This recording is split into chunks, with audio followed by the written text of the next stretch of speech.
आज गोवंश कारवाईसोबतच आम्हाला इन्फॉर्मेशन मिळालेली होती की कुरैशी मस्जिद परिसरामध्ये एका गॅरेजच्या शटरच्या आडमध्ये अवैधरित्या गॅस हा रिक्षामध्ये रिफिलिंग करण्याचं एक सेंटर आहे. त्या ठिकाणी आम्ही आमच्या पथकाचं धाड मारली असता त्या ठिकाणी एकूण 11 घरगुती वापराचे गॅस आम्हाला रिक्षामध्ये रिफिलिंग करत असताना मिळून आलेले आहेत.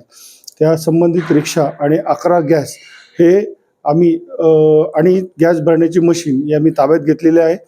संबंधित गॅरेज मालकावरती गुन्हा दाखल करण्याची प्रक्रिया सुरू आहे. सर, बघितलं तर अवैधरित्या गॅस रिफिलिंगमुळे नागरिकांच्या सुरक्षेला कोणता धोका निर्माण होऊ शकतो? निश्चितच आहे की सदरचे गॅस हे घरगुती वापरातले होते, डोमेस्टिक वापरासाठी नव्हते.